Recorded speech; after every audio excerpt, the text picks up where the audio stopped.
For the most wild yet most homely narrative which I am about to pen, I neither expect nor solicit belief. Mad indeed would I be to expect it in a case where my very senses reject their own evidence. Yet mad am I not, and very surely do I not dream. But tomorrow I die, and today I would unburthen my soul. My immediate purpose is to place before the world plainly, succinctly, and without comment a series of mere household events. In their consequences, these events have terrified, have tortured, have destroyed me. Yet I will not attempt to expound them. To me they have presented little but horror. To many they will seem less terrible than Baroque's. Hereafter perhaps some intellect may be found which will reduce my phantasm to the commonplace, some intellect more calm, more logical, and far less excitable than my own, which will perceive in the circumstances I detail with awe nothing more than an ordinary succession of very natural causes and effects. From my infancy I was noted for the docility and humanity of my disposition. My tenderness of heart was even so conspicuous as to make me the jest of my companions. I was especially fond of animals and was indulged by my parents with a great variety of pets. With these I spent most of my time and never was so happy as when feeding and caressing them. This peculiarity of character grew with my growth, and in my manhood I derived from it one of my principal sources of pleasure. To those who have cherished an affection for a faithful and sagacious dog, I need hardly be at the trouble of explaining the nature or the intensity of the gratification thus derivable. There is something in the unselfish and self-sacrificing love of a brute, which goes directly to the heart of him who has had frequent occasion to test the paltry friendship and gossamer fidelity of mere man. I married early and was happy to find in my wife a disposition not uncongenial with my own. Observing my partiality for domestic pets, she lost no opportunity of procuring those of the most agreeable kind. We had birds, goldfish, a fine dog, rabbits, a small monkey, and a cat. This latter was a remarkably large and beautiful animal, entirely black and sagacious to an astonishing degree. In speaking of her intelligence, my wife, who at heart was not a little tinctured with superstition, made frequent allusion to the ancient popular notion which regarded all black cats as witches in disguise. Not that she was ever serious upon this point, and I mention the matter at all for no better reason than that it happens just now to be remembered. Pluto, this was the cat's name, was my favorite pet and playmate. I alone fed him, and he attended me wherever I went about the house. It was even with difficulty that I could prevent him from following me through the streets. Our friendship lasted in this manner for several years, during which my general temperament and character, through the instrumentality of the fiend intemperance, had, I blush to confess it, experienced a radical alteration for the worse. I grew, day by day, more moody, more irritable, more regardless of the feelings of others. I suffered myself to use intemperate language to my wife. At length I even offered her personal violence. My pets, of course, were made to feel the change in my disposition. I not only neglected but ill-used them. For Pluto, however, I still retained sufficient regard to restrain me from maltreating him, as I made no scruple of maltreating the rabbits, the monkey, or even the dog when by accident or through affection they came in my way. But my disease grew upon me, for what disease is like alcohol? And at length even Pluto, who was now becoming old and consequently somewhat peevish, even Pluto began to experience the effects of my ill temper. One night, returning home much intoxicated from one of my haunts about town, I fancied that the cat avoided my presence. I seized him, when in his fright at my violence he inflicted a slight wound upon my hand with his teeth. The fury of a demon instantly possessed me. I knew myself no longer. My original soul seemed at once to take its flight from my body, and a more than fiendish malevolence, gin-nurtured, thrilled every fiber of my frame. I took from my waistcoat pocket a penknife, opened it, grasped the poor beast by the throat, and deliberately cut one of its eyes from the socket. I blush, I burn, I shudder while I pen the damnable atrocity. When reason returned with the morning, when I had slept off the fumes of the night's debauch, I experienced a sentiment half of horror, half of remorse for the crime of which I had been guilty. But it was, at best, a feeble and equivocal feeling, and the soul remained untouched. I again plunged into excess and soon drowned in wine all memory of the deed. In the meantime, the cat slowly recovered. The socket of the lost eye presented, it is true, a frightful appearance, but he no longer appeared to suffer any pain. He went about the house as usual, but as might be expected, fled in extreme terror at my approach. I had so much of my old heart left as to be at first grieved by this evident dislike on the part of a creature which had once so loved me. But this feeling soon gave place to irritation, and then came, as if to my final and irrevocable overthrow, the spirit of perverseness. Of this spirit philosophy takes no account. Phrenology finds no place for it among its organs. Yet I am not more sure that my soul lives than I am that perverseness is one of the primitive impulses of the human heart, one of the indivisible primary faculties or sentiments which give direction to the character of man. Who has not 100 times found himself committing a vile or a silly action for no other reason than because he knows he should not? Have we not a perpetual inclination in the teeth of our best judgment to violate that which is law, merely because we understand it to be such? This spirit of perverseness, I say, came to my final overthrow. It was this unfathomable longing of the soul to vex itself, to offer violence to its own nature, to do wrong for the wrong's sake only, that urged me to continue and finally to consummate the injury I had inflicted upon the unoffending brute. One morning in cool blood I slipped a noose about its neck and hung it to the limb of a tree, hung it with the tears streaming from my eyes and with the bitterest remorse at my heart. Hung it because I knew that it had loved me and because I felt it had given me no reason of offense. Hung it because I knew that in so doing I was committing a sin, a deadly sin that would so jeopardize my immortal soul as to place it, if such a thing were possible, even beyond the reach of the infinite mercy of the most merciful and most terrible God. On the night of the day on which this cruel deed was done, I was aroused from sleep by the cry of fire. The curtains of my bed were in flames. The whole house was blazing. It was with great difficulty that my wife, a servant, and myself made our escape from the conflagration. The destruction was complete. My entire worldly wealth was swallowed up, and I resigned myself thenceforward to despair. I am above the weakness of seeking to establish a sequence of cause and effect between the disaster and the atrocity. But I am detailing a chain of facts, and wish not to leave even a possible link imperfect. On the day succeeding the fire, I visited the ruins. The walls, with one exception, had fallen in. This exception was found in a compartment wall, not very thick, which stood about the middle of the house and against which had rested the head of my bed. The plastering had here, in great measure, resisted the action of the fire, a fact which I attributed to its having been recently spread. About this wall a dense crowd were collected, and many persons seemed to be examining a particular portion of it with very minute and eager attention. The words strange, singular, and other similar expressions excited my curiosity. I approached and saw, as if graven in bas-relief upon the white surface, the figure of a gigantic cat. The impression was given with an accuracy truly marvelous. There had been a rope about the animal's neck. When I first beheld this apparition, for I could scarcely regard it as less, my wonder and my terror were extreme. But at length reflection came to my aid. The cat, I remembered, had been hung in a garden adjacent to the house. Upon the alarm of fire, this garden had been immediately filled by the crowd, by someone of whom the animal must have been cut from the tree and thrown through an open window into my chamber. This had probably been done with the view of arousing me from sleep.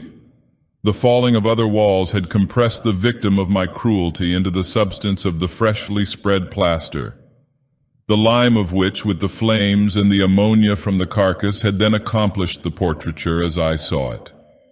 Although I thus readily accounted to my reason, if not altogether to my conscience, for the startling fact just detailed, it did not the less fail to make a deep impression upon my fancy.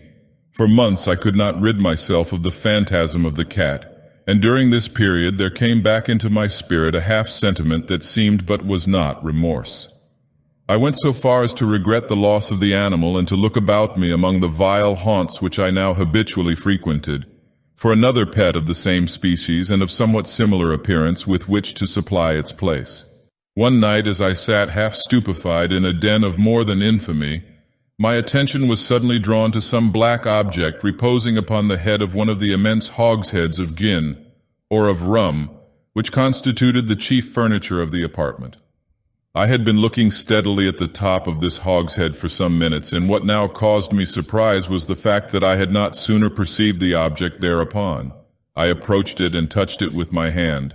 It was a black cat, a very large one, fully as large as Pluto, and closely resembling him in every respect but one.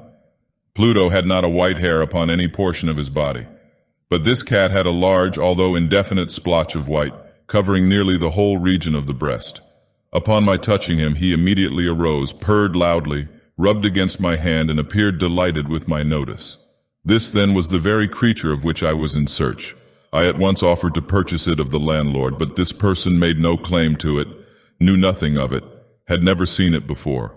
I continued my caresses, and when I prepared to go home, the animal evinced a disposition to accompany me. I permitted it to do so, occasionally stooping and patting it as I proceeded. When it reached the house, it domesticated itself at once and became immediately a great favorite with my wife. For my own part, I soon found a dislike to it arising within me. This was just the reverse of what I had anticipated, but I know not how or why it was. Its evident fondness for myself rather disgusted and annoyed. By slow degrees, these feelings of disgust and annoyance rose into the bitterness of hatred. I avoided the creature, a certain sense of shame and the remembrance of my former deed of cruelty preventing me from physically abusing it. I did not for some weeks strike or otherwise violently ill-use it, but gradually, very gradually, I came to look upon it with unutterable loathing, and to flee silently from its odious presence as from the breath of a pestilence. What added no doubt to my hatred of the beast was the discovery, on the morning after I brought it home, that, like Pluto, it also had been deprived of one of its eyes. This circumstance, however, only endeared it to my wife, who, as I have already said, possessed in a high degree that humanity of feeling which had once been my distinguishing trait and the source of many of my simplest and purest pleasures. With my aversion to this cat, however, its partiality for myself seemed to increase. It followed my footsteps with a pertinacity which it would be difficult to make the reader comprehend. Whenever I sat, it would crouch beneath my chair or spring upon my knees, covering me with its loathsome caresses. If I arose to walk, it would get between my feet and thus nearly throw me down, or fastening its long and sharp claws in my dress, clamber in this manner to my breast. At such times, although I longed to destroy it with a blow, I was yet withheld from so doing, partly by a memory of my former crime, but chiefly, let me confess it at once, by absolute dread of the beast. This dread was not exactly a dread of physical evil, and yet I should be at a loss how otherwise to define it. I am almost ashamed to own, yes, even in this felon's cell I am almost ashamed to own, that the terror and horror with which the animal inspired me had been heightened by one of the merest chimeras it would be possible to conceive. My wife had called my attention more than once to the character of the mark of white hair of which I have spoken, and which constituted the sole visible difference between the strange beast and the one I had destroyed. The reader will remember that this mark, although large, had been originally very indefinite, but by slow degrees nearly imperceptible, and which for a long time my reason struggled to reject as fanciful, it had at length assumed a rigorous distinctness of outline. It was now the representation of an object that I shudder to name, and for this, above all, I loathed and dreaded and would have rid myself of the monster had I dared. It was now, I say, the image of a hideous, of a ghastly thing, of the gallows. O mournful and terrible engine of horror and of crime, of agony and of death! And now was I indeed wretched beyond the wretchedness of mere humanity, and a brute beast, whose fellow I had contemptuously destroyed, a brute beast to work out for me a man, fashioned in the image of the high God, so much of insufferable woe. Alas, neither by day nor by night knew I the blessing of rest any more. During the former, the creature left me no moment alone, and in the latter I started hourly from dreams of unutterable fear to find the hot breath of the thing upon my face and its vast weight, an incarnate nightmare that I had no power to shake off, incumbent eternally upon my heart. Beneath the pressure of torments such as these, the feeble remnant of the good within me succumbed. Evil thoughts became my sole intimates, the darkest and most evil of thoughts. The moodiness of my usual temper increased to hatred of all things and of all mankind. while from the sudden, frequent, and ungovernable outbursts of a fury to which I now blindly abandoned myself, my uncomplaining wife, alas, was the most usual and the most patient of sufferers. One day she accompanied me upon some household errand into the cellar of the old building which our poverty compelled us to inhabit. The cat followed me down the steep stairs and, nearly throwing me headlong, exasperated me to madness. Uplifting an axe and forgetting in my wrath the childish dread which had hitherto stayed my hand, I aimed a blow at the animal, which of course would have proved instantly fatal had it descended as I wished. But this blow was arrested by the hand of my wife. Goaded by the interference into a rage more than demoniacal, I withdrew my arm from her grasp and buried the axe in her brain. She fell dead upon the spot without a groan. This hideous murder accomplished, I set myself forthwith and with entire deliberation to the task of concealing the body. I knew that I could not remove it from the house either by day or by night without the risk of being observed by the neighbors. Many projects entered my mind. At one period I thought of cutting the corpse into minute fragments and destroying them by fire. At another I resolved to dig a grave for it in the floor of the cellar. Again I deliberated about casting it in the well in the yard, about packing it in a box as if merchandise with the usual arrangements, and so getting a porter to take it from the house. Finally I hit upon what I considered a far better expedient than either of these. I determined to wall it up in the cellar, as the monks of the Middle Ages are recorded to have walled up their victims. For a purpose such as this, the cellar was admirably adapted. Its walls were loosely constructed and had lately been plastered throughout with a rough plaster which the dampness of the atmosphere had prevented from hardening. Moreover, in one of the walls was a projection caused by a false chimney or fireplace that had been filled or walled up and made to resemble the rest of the cellar. I made no doubt that I could readily displace the bricks at this point, insert the corpse, and wall the whole up as before so that no eye could detect anything suspicious. And in this calculation I was not deceived. By means of a crowbar I easily dislodged the bricks, and having carefully deposited the body against the inner wall, I propped it in that position while with little trouble I relaid the whole structure as it originally stood. Having procured mortar, sand, and hair with every possible precaution, I prepared a plaster which could not be distinguished from the old, and with this I very carefully went over the new brickwork. When I had finished, I felt satisfied that all was right. The wall did not present the slightest appearance of having been disturbed. The rubbish on the floor was picked up with the minutest care. I looked around triumphantly and said to myself, "Here at least, then, my labor has not been in vain." My next step was to look for the beast which had been the cause of so much wretchedness, for I had at length firmly resolved to put it to death. Had I been able to meet with it at the moment, there could have been no doubt of its fate, but it appeared that the crafty animal had been alarmed at the violence of my previous anger and forbore to present itself in my present mood. It is impossible to describe or to imagine the blissful sense of relief which the absence of the detested creature occasioned in my bosom. It did not make its appearance during the night, and thus for one night at least since its introduction into the house I soundly and tranquilly slept. I slept even with the burden of murder upon my soul. The second and the third day passed, and still my tormentor came not. Once again I breathed as a freeman. The monster in terror had fled the premises forever. I should behold it no more. My happiness was supreme. The guilt of my dark deed disturbed me but little. Some few inquiries had been made, but these had been readily answered. Even a search had been instituted, but of course nothing was to be discovered. I looked upon my future felicity as secured. Upon the fourth day of the assassination, a party of the police came very unexpectedly into the house and proceeded again to make rigorous investigation of the premises. Secure, however, in the inscrutability of my place of concealment, I felt no embarrassment whatever. The officers bade me accompany them in their search. They left no nook or corner unexplored. At length, for the third or fourth time, they descended into the cellar. I quivered not in a muscle. My heart beat calmly as that of one who slumbers in innocence. I walked the cellar from end to end. I folded my arms upon my bosom and roamed easily to and fro. The police were thoroughly satisfied and prepared to depart. The glee at my heart was too strong to be restrained. I burned to say, if but one word by way of triumph. and to render doubly sure their assurance of my guiltlessness. "Gentlemen," I said at last, as the party ascended the steps, "I delight to have allayed your suspicions. I wish you all health and a little more courtesy. By the by, gentlemen, this is a very well-constructed house." In the rabid desire to say something easily, I scarcely knew what I uttered at all. "I may say an excellently well-constructed house.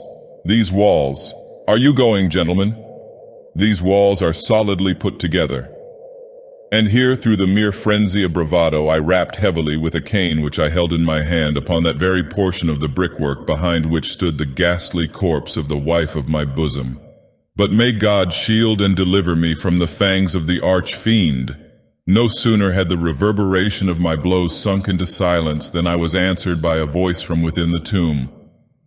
By a cry, at first muffled and broken like the sobbing of a child, and then quickly swelling into one long, loud, and continuous scream, utterly anomalous and inhuman, a howl, a wailing shriek, half of horror and half of triumph, such as might have arisen only out of hell conjointly from the throats of the damned in their agony, and of the demons that exult in the damnation. Of my own thoughts it is folly to speak. Swooning, I staggered to the opposite wall. For one instant the party upon the stairs remained motionless through extremity of terror and of awe. In the next, a dozen stout arms were toiling at the wall. It fell bodily. The corpse, already greatly decayed and clotted with gore, stood erect before the eyes of the spectators. Upon its head, with red extended mouth and solitary eye of fire, sat the hideous beast whose craft had seduced me into murder and whose informing voice had consigned me to the hangman. I had walled the monster up within the tomb.